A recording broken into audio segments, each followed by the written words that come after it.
Doctor Chandani का जो video है कल से जिस तरह से वायरल हुआ, उसके बाद हिंदुस्तान के मुख्तलिफ़ इलाक़ों में उनके ख़िलाफ़ एफ़आईआर दर्ज करने का सिलसिला, ख़ासतौर से सामाजिक तंजीमें जो सोशल वर्कर्स हैं उनके ज़रिए लगातार एफ़आईआर दर्ज कराई जा रही हैं उत्तर प्रदेश में। अब वो काफ़ी खौफज़दा हैं। एक नया वीडियो उनके ज़रिए सामने आया है जिसमें वो पूरी तरह से सफाई देती हुई नज़र आ रही हैं, जिसमें वो ये बता रही हैं कि वो मुसलमानों से बहुत मोहब्बत करती हैं। उनके बहुत सारे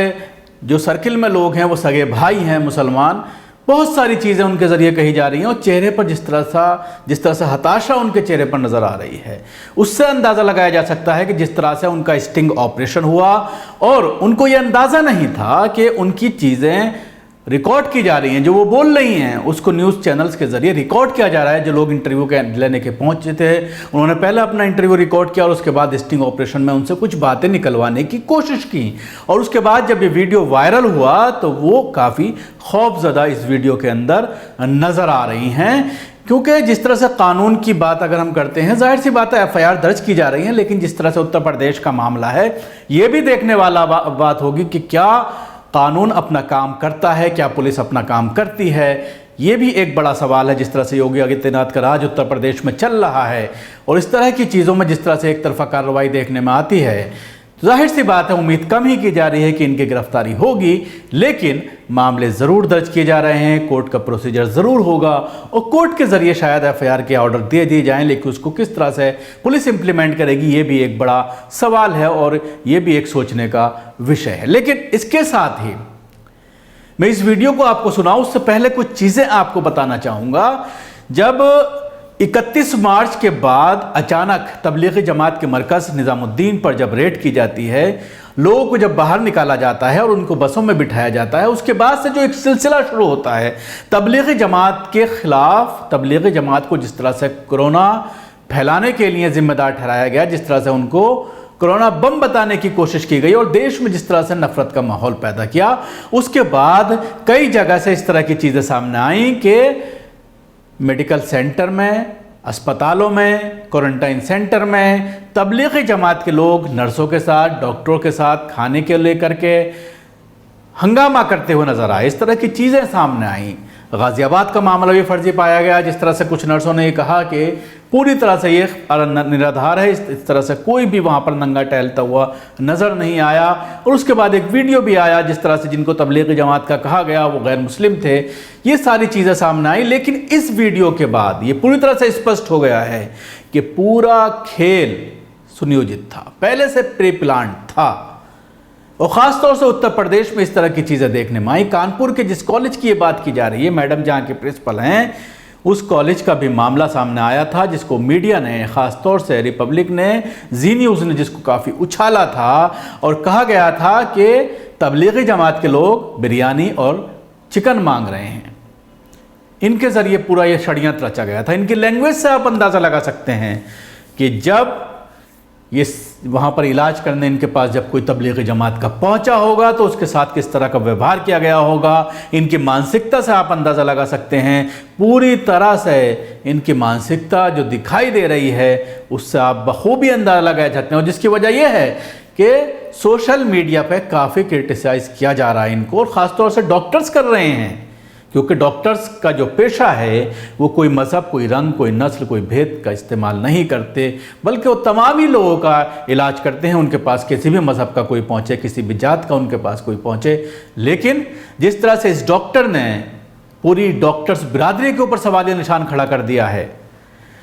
और न सिर्फ सवालिया निशान खड़ा कर दिया है बल्कि इस तरह के चीज़ें देखने में आ रही हैं, ख़ासतौर से हिंदुस्तान में इस तरह की चीज़ें देखने में आ रही हैं, जब से पूरे देश के माहौल को हिंदू मुसलमानों में मीडिया ने बांटने की कोशिश की है। गोदी मीडिया ने जिस तरह से देश का माहौल ख़राब किया है, तो उसके बाद से इस तरह की चीज़ें ख़ासतौर से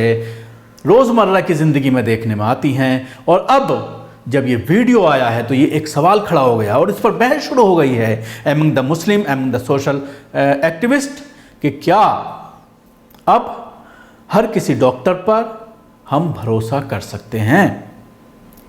क्योंकि डॉक्टर को लोग भगवान मानते हैं कि वो जानें बचाता है, लेकिन अगर डॉक्टर की मानसिकता ऐसी हो जाए, कौन सा इंजेक्शन किसको लगा दे, कौन सी दवाई किसको दे दे, किसको जो है स्लो पॉइजन दे दे, इस सब चीज़ से इस चीज़ को लेकर एक बहुत बड़ी चिंता ख़ास तौर से मुस्लिम वर्ग में उभरी है। और अब ये सवाल खड़ा हो गया है कि आखिर अगर हम इलाज कराने जाएं तो किसके पास जाएं। और फिर सवाल ये खड़ा हुआ है कि एक भी बड़ा हॉस्पिटल हमारे मुसलमानों के ज़रिए, जैसे बार बार ये सवाल खड़ा होता है, अभी एक ऑडियो जिस तरह से सर्किल हो रहा है जिसको रवीश कुमार का बताया जा रहा है, हालांकि वो फर्जी है, वो रवीश कुमार की आवाज़ नहीं है, लेकिन बहुत ज़्यादा सर्कुलेट किया जा रहा है मीडिया को लेकर। कहीं ना कहीं उस ऑडियो में जो बातें कही गई हैं वो बिल्कुल 100% सच साबित हो रही हैं। अगर मीडिया हाउस की बात करते हैं तो वो छोड़ दीजिए, लेकिन अगर हम अस्पताल की भी बात करते हैं, डॉक्टर्स की भी बात करते हैं, ऐसा नहीं है कि मुस्लिम डॉक्टर्स नहीं हैं, बड़ी तादाद में हैं, लेकिन कोई बड़ा एक दिल्ली जैसे शहरों में, मुंबई जैसे शहरों में मुसलमान बड़ा हॉस्पिटल तक अपना नहीं बना पाए। तो ये एक बहुत बड़ा सवाल है, और अगर अब भी नहीं सोचा तो शायद बहुत देर हो जाएगी। आपको छोड़ जाता हूँ उस वीडियो के साथ जिसमें डॉक्टर ने माफ़ी मांगी है और जिस तरह से वो सफाई देती हुई नज़र आ रही है, लेकिन इसके साथ भी वो उन पत्रकारों के खिलाफ FIR दर्ज करने की बात कर रही है जिन्होंने इस स्टिंग को अंजाम दिया है। कोरोना का तो किसको भी नहीं मालूम था ये क्या मोड़ लेगा क्या,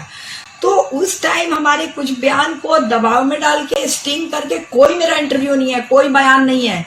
और ये कोई रिकॉर्डिंग हमारे संज्ञान में नहीं है। ये एक तरह का स्टिंग सुपर इम्पोज करके, मॉफ करके, प्रोवोक करके, बीच में बोल बोल के, और इन लोगों ने माहौल बिगाड़ने की कोशिश की है। इन लोगों को तो सख्त सजा मिलनी चाहिए क्योंकि ये इन्होंने बहुत गलत किया है। मैं तो हमारे किसी कम्युनिटी का नाम नहीं लिया, इस कम्युनिटी से तो मेरा खास प्यार है। ये मेरे कई बच्चे हैं मुस्लिम, मेरे सगे ये भाई बहन हैं मुस्लिम, मेरे स्टूडेंट्स रहे हैं जिनके लिए मैं जान देने को तैयार थी हमेशा। और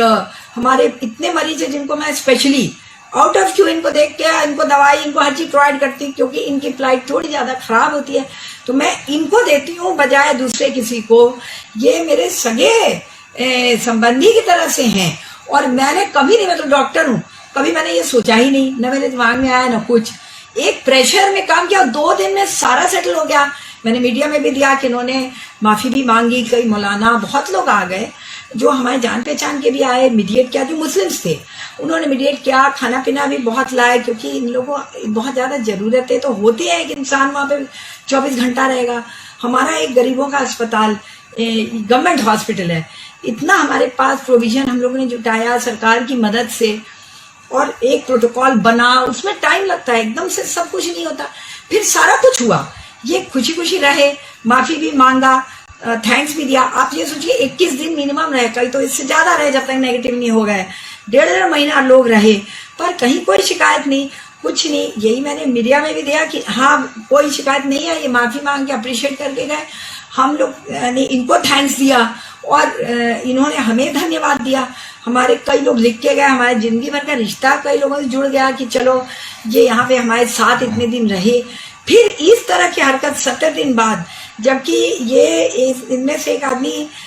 कुछ ना कुछ एक्सपेक्टेशन लेके आए, ब्लैकमेल करते रहे हमेशा, ये कुछ ना कुछ कहते रहे। इन्होंने मेंशन भी किया था कि आपका कोई वीडियो है, तो मैंने सोचा मैंने ऐसा कोई काम किया है नहीं, कौन सा वीडियो है, जो मर्जी करें।